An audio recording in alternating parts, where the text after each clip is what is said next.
Bonjour à tous et bienvenue sur Sensation. Aujourd'hui, je reçois René Godot, propriétaire de la ferme du Bois Regnault à Étampes. Bonjour. Bonjour. Alors, vous êtes installé sur la ferme familiale depuis 1984. Pouvez-vous nous raconter un petit peu l'histoire de votre ferme ? J'ai repris derrière mon père, qui avait repris derrière son père, donc je suis la troisième génération.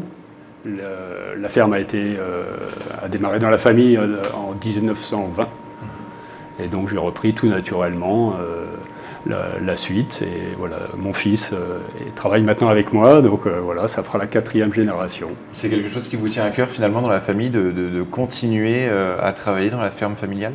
Oui, forcément, hein, c'est un travail exigeant, prenant, passionnant, donc le transmettre, c'est quand même assez valorisant. Oui. Alors vous avez fait évoluer la ferme puisqu'il y a 20 ans, vous avez décidé de convertir votre exploitation en agriculture biologique.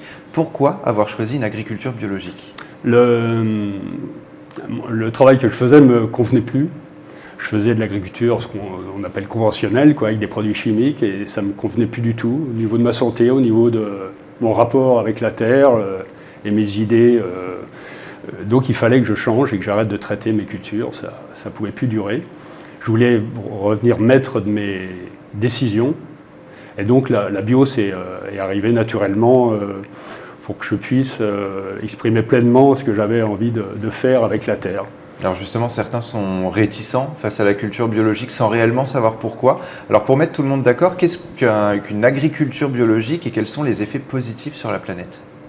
Alors l'agriculture biologique, c'est une agriculture sans produits de synthèse. Donc aucun traitement, je n'ai plus d'appareil de traitement depuis 20 ans.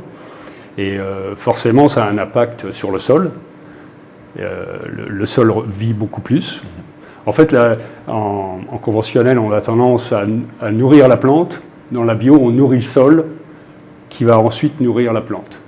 Donc forcément, toutes ces molécules ont disparu de mes champs, et forcément pour l'eau, pour l'air, pour l'agriculture, pour l'agriculteur et pour les consommateurs, il y a forcément des bénéfices derrière, parce qu'il n'y a plus du tout de molécules chimiques dans les produits. C'est un impact positif finalement sur tous les points qu'il est important justement de mettre en place aujourd'hui ? Oui. En premier lieu pour l'agriculteur lui-même, hein, il est quand même un petit peu en danger avec ces produits-là. Et puis ça fonctionne, l'agriculture biologique maintenant se pérennise et arrive à produire suffisamment pour nourrir tout le monde. Alors votre ferme est une affaire familiale, vous y travaillez avec votre femme Corinne et votre fils Léo qui est également pompier volontaire. Vous y cultivez notamment du quinoa blanc, des lentilles vertes, pois chiches et autres légumes secs. Pourquoi avoir choisi la production de légumes secs ? Ça correspondait vraiment à ce qu'on voulait faire pour nous amener en circuit court. Et on voulait développer ces légumineuses qui sont vraiment bénéfiques pour la santé. C'est-à-dire, on fait de la lentille, des pois cassés, des haricots. C'est des plantes qui, globalement, sont moins gourmandes en eau. Et donc, ça nous permet, en fait, de transformer ça et de l'amener directement au consommateur. C'est assez simple, hein, finalement. C'est pas facile à cultiver, mais finalement, une fois qu'on l'a récolté, trié, on peut l'amener au consommateur directement. Alors est-ce que ce choix de production, justement, fait de votre ferme un incontournable de la production locale ? Parce qu'il doit y en avoir peu, finalement, en Essonne ? Alors quand on est parti, on était une poignée. Hein, dans le département, j'étais le 5e à partir en agriculture biologique. Alors aujourd'hui, ça s'est développé, hein, mais c'est vrai que pour l'instant, on n'est pas nombreux à produire ce genre de production. Et c'est important, la légumineuse, pour ceux qui veulent réduire la viande, pour ceux qui veulent avoir une source de protéines, ces légumineuses sont incontournables. Et où est-ce qu'on peut acheter vos produits ? Alors pour l'instant, on n'a pas de boutique à la ferme, c'est en projet, mais on travaille avec les AMAP. Les AMAP, c'est autour de notre ferme ou dans le département de l'Essonne, dans le nord de l'Essonne. On fournit des épiceries. Et puis nos légumes se retrouvent aussi dans les cantines scolaires ou d'entreprises. Et lorsqu'on ne travaille pas à la ferme, on a un peu de mal à s'imaginer une journée type. Alors justement, pouvez-vous nous raconter une journée type dans la peau de René Godot ? Alors des journées types, il n'y en a pas en fait, hein. On travaille beaucoup avec la saison et il faut se lever tôt, souvent finir tard, c'est exigeant, hein. On travaille... Il n'y a pas de jour quand il faut aller travailler la terre ou autre chose, hein. Il faut passer des heures. Surtout en bio, c'est quand même une activité qui demande quand même plus de temps. Il y a beaucoup de cultures. La bio, c'est ça, hein, j'ai 9-10 cultures, donc forcément il y a plus de travail, mais en même temps il y a un peu plus de valeur ajoutée et en plus ça permet de créer de la main-d'œuvre. Est-ce qu'on peut dire que c'est bien plus qu'un métier, mais aussi une passion finalement quand on travaille la terre tous les jours? Il faut que ça soit une passion, sinon c'est vite épuisant. Donc il faut vraiment oui, avoir envie d'aller semer des graines, en prendre soin de son sol et après pouvoir proposer sa culture. C'est ça qui manquait en fait avant que je fasse de la vente directe. C'est que j'étais un peu dépossédé de mon produit quand j'emmenais ça en vrac. Et là maintenant, je peux aller jusqu'au consommateur. Et donc ce lien avec le consommateur est vraiment agréable et en plus un peu valorisant pour moi. Je peux en discuter avec les consommateurs, avec les gens que je vois, et donc on discute de mon métier.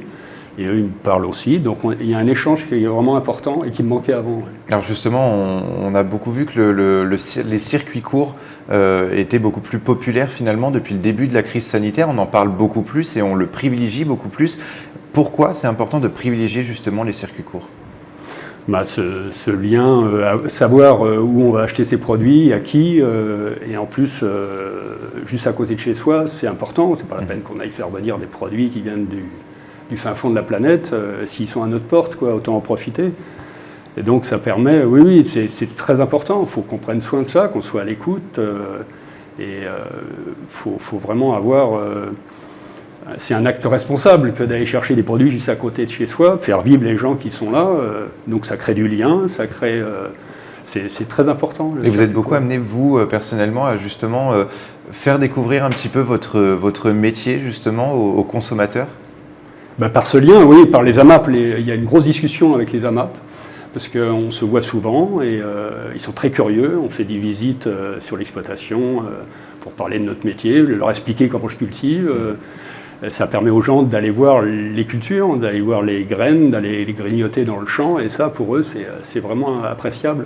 Parce que c'est important de savoir à quoi ressemble la plante qu'ils vont manger après. Et alors, vous êtes référencé sur le site de la communauté d'agglomération de l'Étang-Poix Sud-Essonne, les vitrines de l'Étang-Poix Sud-Essonne et sur le site Sud-Essonne Tourisme. Est-ce que ce sont des soutiens importants pour la visibilité et la découverte de votre travail? Tout ce qui amène, ce lien et se faire découvrir est important. Oui. Savoir qu'on est soutenu par les collectivités, les gens qui entourent, oui, c'est important quand même. Et la CAESE et le département souhaitent soutenir et donner une visibilité aux producteurs locaux. C'est d'autant plus important en ces temps de crise sanitaire? Encore plus, oui, forcément. Oui, tout est bon à prendre et c'est vrai que dès le début de la crise, on a vu qu'il y avait un engouement très important. Les gens se sont précipités, où on redécouvert les gens qui étaient à côté de chez eux. Alors justement, vous, pendant cette crise sanitaire, quel est le bilan que vous faites justement sur votre activité? Est-ce que vous avez réussi quand même à garder une activité convenable pendant cette crise sanitaire? Oui, qui continue encore. Oui, on n'a pas été vraiment touché parce que, déjà, nous, on travaille tout seul dans notre plaine, dans nos champs, donc on n'a pas eu ce problème lors des confinements. On a pu travailler et justement, ces circuits courts ont permis aux gens de continuer à acheter nos produits. À part pour la restauration scolaire, où là, il y a eu quand même un arrêt, mais bon, dans le coup, on n'a pas été vraiment touché par ça. Et vous avez des aides qui ont été mises en place par le département ou par le gouvernement pour vous aider justement? Non, j'ai pas eu d'aide pour ça. Non. Et puis à la limite, j'en avais pas besoin. Oui. À partir du moment où j'avais pu, il y avait des gens qui étaient vraiment touchés. Eux, ils ont fermé leur boutique, donc eux, ils avaient besoin d'aide. Moi, non. Et alors, c'est peut-être une question que j'aurais dû poser à votre fils ou à votre femme, mais comment est-ce qu'on peut transmettre justement l'amour de la terre, l'amour de l'agriculture à son entourage ou même à des gens qui viennent visiter votre ferme ou qui viennent visiter le département? Faut expliquer, il faut en parler, et puis y mettre des sentiments. Il faut vraiment transmettre, pas uniquement la terre, mais voilà, tout ce qui va avec. La manière dont on reçoit et qu'on sent cette terre, c'est faire pousser tout ça, c'est important. C'est tout un savoir-faire finalement qui se met en place. Ouais. Merci beaucoup René Godot d'avoir été avec nous sur Sensation. Je rappelle que vous êtes le propriétaire de la ferme du Bois Regnault à Étampes. Et pour revoir ou réécouter cette émission, rendez-vous sur notre site et application Radio Sensation.